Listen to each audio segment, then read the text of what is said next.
为什么他们光着屁屁走在大街上？为什么他们连薯片都不能吃？怎么说话显得高大上？大家好，我是你好阿涵，修习正念冥想17年，只跟您说不忽悠，可实践的正念冥想，何以解忧，唯有阿涵。上一集我们讲到了奥义书和沙门思潮，在沙门思潮中出现了非正统六派，他们对婆罗门的种种思想，包括梵天、灵魂、轮回和因果，都做了各种各样的反击。非正统六派也被称为外道六师，大家别被这个名字给骗了，这只是一个宗派对其他宗派的称呼，并不代表这六派就一无是处。这6位和老师身份是一样的，都是沙门，可以说他们是同行，有竞争关系。你想，这6位带领的团队能和老师竞争，其中1-2位在名望上比老师可能会差一点，但不会太差劲。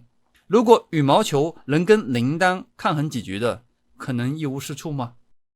这6派的见解，即使现在在生活中还是非常常见，都有自己的铁忠粉。大家可以找找这么多观点中自己最喜欢哪一位，三观大批发，总有一款适合你。第一位出场的，我们可以称之为道德无用论，领导者是富兰纳加舍。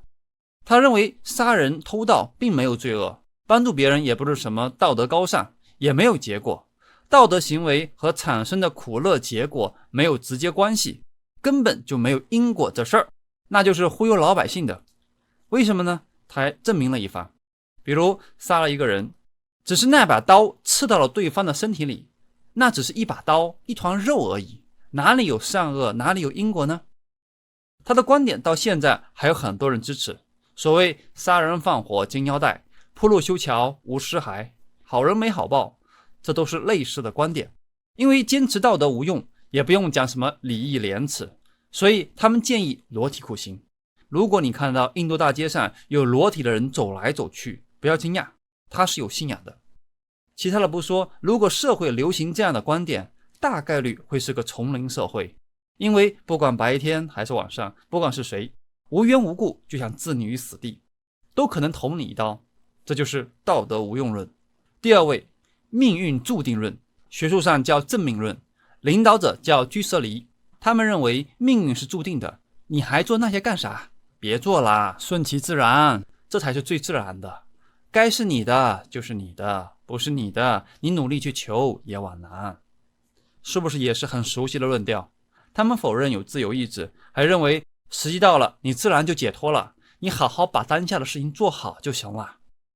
可以用一个比喻来理解他们的思想。生命啊，就像一个沙漏，精力就像流过的沙子，上面的沙子在慢慢减少，只要你不去翻动它，有一天它就漏完了。但是你去翻动它，又会造成新的业，反而会有更多的痛苦。他们虽然躺平，也会刻意减少生活的欲望，同时也做一些苦行，并且遵守相应的规定。有意思的是，他们强调命运是注定的，所以他们经常会被请去给帝王解梦和预测。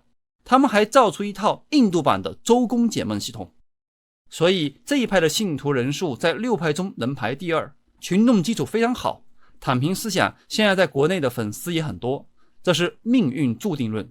可能很多人心里会说，这些印度人真是吃饱撑着，好好干活不好吗？天天折腾这些虚头巴脑的干啥？那你最适合第3位。第3位，唯物论，学术上叫顺势论，领导者是阿奇多。这一派现在在国内占压倒性优势。唯物派认为，宇宙中只有地、水、火、风这4大元素是真实的，其他道德、灵魂、梵天、因果什么的都是假的，没啥用。世界就是物质的，也不是神创造的。简单来说，就是人死如灯灭。什么是地、水、火、风呢？就是4大。地大指的是坚固性，像骨骼、牙齿这些有坚固的特性，有地大我们好理解。另外包括肌肉、皮肤这些也有地大，否则身体就不坚实。水大指湿润性，像血液、尿、唾液、汗，肌肉里也有水大，否则肌肉就像粉末一样散了。火大指温热性，像体温、饮食和呼吸时的热量，血液、尿里面也有火大，因为也有温度。风大指流动性，像呼吸、循环系统，包括我们所有运动都有风大。我现在讲话你能听到，这就是风大的作用。这四大是古印度所有宗派都在使用的，在中国传统就是金木水火土这五行相生相克，道理类似的。唯物派认为死了身体又回归到了地水火风，根本就没有灵魂，不管你为善还是作恶，最终都一样，一切只是物质的作用，根本不存在命运和因果。他们质疑逻辑推论，强调优先考虑实在的物质和个体体验，对那些虚无缥缈的理论啊，什么轮回呀、灵魂呀，要抱着怀疑的态度去检验。同时他们还认为，既然死了一切都没有了，就要在这一世中尽量追求快乐。他们强调自由意志，别给我扯后世扯因果，老子就活这辈子。什么苦行？老子向来今朝有酒今朝醉，忏悔和斋戒那是傻子才干的事儿，非常犀利。现在还是总有人想证明祭祀、咒语和名号有用，力量有多强。比如生病了，让他们全去念一个什么咒语，或者全去烧拜拜，不管你念什么，大脚趾头都猜得到结果。有的人的病的确慢慢好了，但有的人却没有效果，或者更严重了。对于这个现象，大师们要怎么解释呢？你看，病好了，说明我的咒语很灵嘛。病没好的，说明你没有信心，你业太重，数量没够。一般百姓听了，摸摸脑袋，想想，也对哦，没毛病。但现代唯物派就说了，不对，既然你说咒语灵，那应该有效果。我们都是人，对吧？又不是动物。既然都是人，不会你重500斤，我重10斤，那业应该差不太多呀。如果你的咒语灵验，那就是他加了5斤，我加了3斤的差别。如果没有反应，那就说明你说的业呀、咒语啊都是扯的。来，我跟你讲讲应该怎么实验。我们呢招1000个人，以500人分2组，一组做对比组，我们看看里边的安慰剂效应和幸存者偏差。这是现代唯物派，很科学。第4位，我称他为原子论，领导者是婆浮陀。这派融合了第1位和第3位的观点，他们认为宇宙由7种元素构成，除了地水火风之外，再加上苦乐命，苦乐就是感受，命就是生命。即使杀人，也只是刀从这7元素中通过，就像原子经过了原子，其中并没有杀人的人，也没有杀人的刀，也没有被杀的人，这一切只是这7种元素，所以杀人也不成立，自然也就没有因果和善恶业。这派太超前了，应该是黑客帝国看太多了，或者游戏打太多了。第5位，不可知论，领导者是毗罗离子。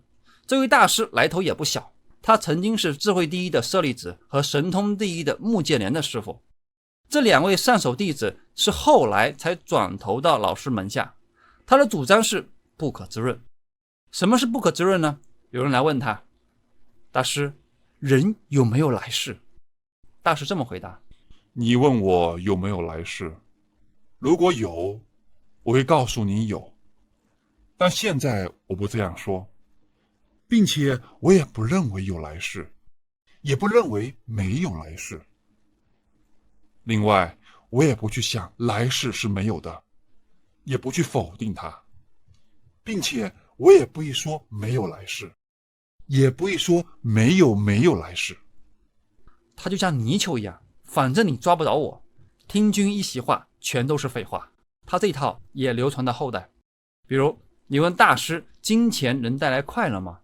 大师通常这样回答，你问我金钱能不能带来快乐，我不会跟你说能带来快乐，也不会跟你说不能带来快乐。金钱是明金钱，是非金钱，是非金钱。快乐是明快乐，是非快乐，是非快乐。这招对老百姓不太管用，因为听不太懂，但对一些知识分子很管用，尤其是自以为聪明的知识分子，通常是一拍大腿，惊呼，大师，我悟到了。这派的特点是只破不立，不立任何主张，连不立主张也不立，非把你绕晕，而且能让你觉得他非常高明，深不可测。压轴出场，势不可挡。最后这位就是非正统6派中最强大的耆那教，领导者尼甘子，也叫大雄。他有个好朋友叫哆啦 A 梦。走错片场了。耆那的意思就是克服迷惑，泥杆子就是远离束缚的人，弟子们尊称他为大雄，就是伟大的英雄。大雄是耆那教的24祖，目前只能确认第23组祖师实有其人，在前面的祖师找不到依据。反正印度人动不动就说很久很久以前，大雄也是最后一位祖师，也被尊称为佛和世尊。对，不是只有老师才能用这个名号，佛是圆满觉悟的意思，世尊是世界之尊。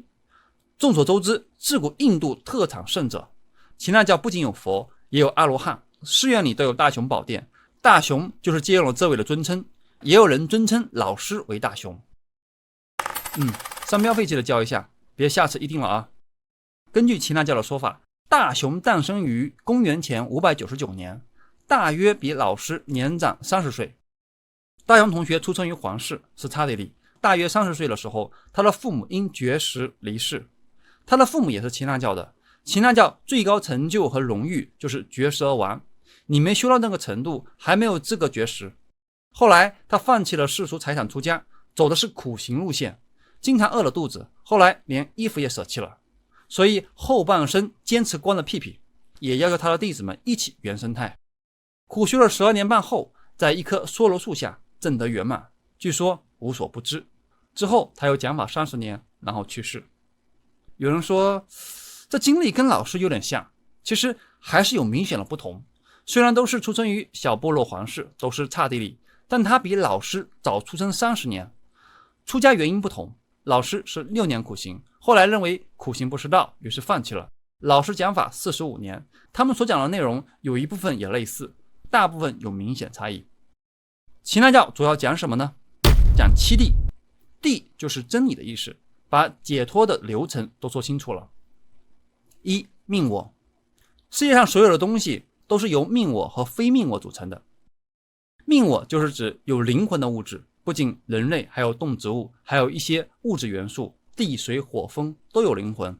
他们认为每一个生命原本都有一个完美的永恒的灵魂，当然这灵魂不是造物主造的，解脱的目标就是归于纯净的灵魂。这是和婆罗门教还有其他教派的明显区别。他们坚守的是万物有灵论。哪天手机啊、椅子呀、被子呀突然叫你嘿早上好，不要太惊讶。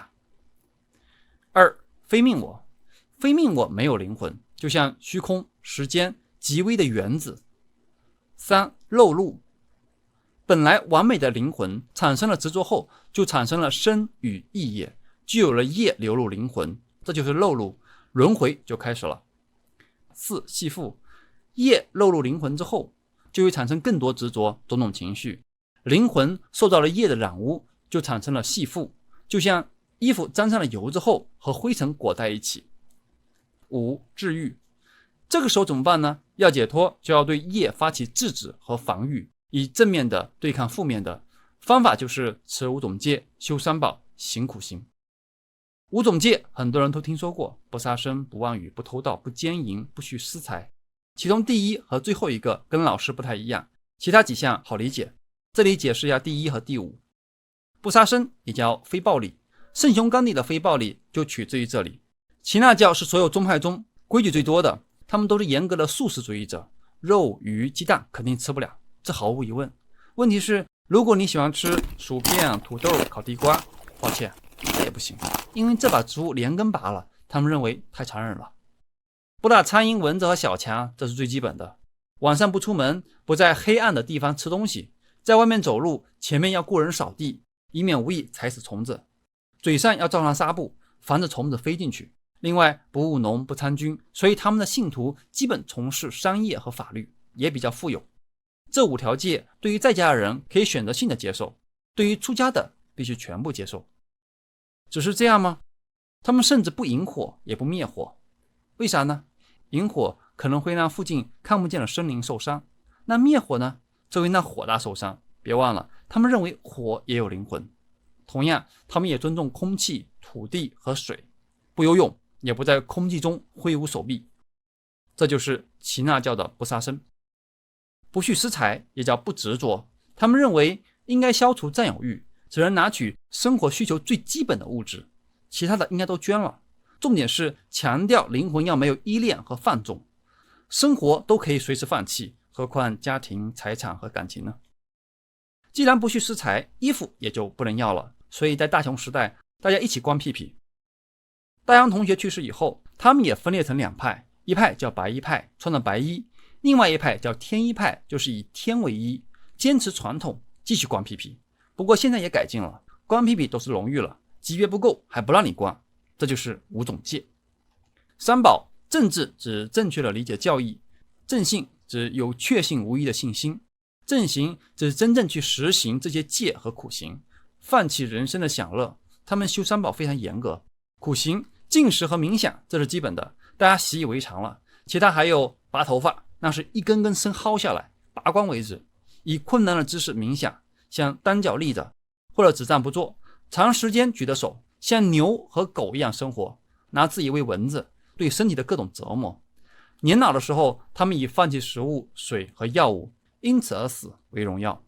他们认为只有苦行才能消除旧业，就像抹布一样，把镜子上的灰尘给擦干净了，而且能使新业不生，这样就能达到真正的解脱。不管你是王子还是一个土豆，都不是一件值得高兴的事情，只有解脱才是最重要的。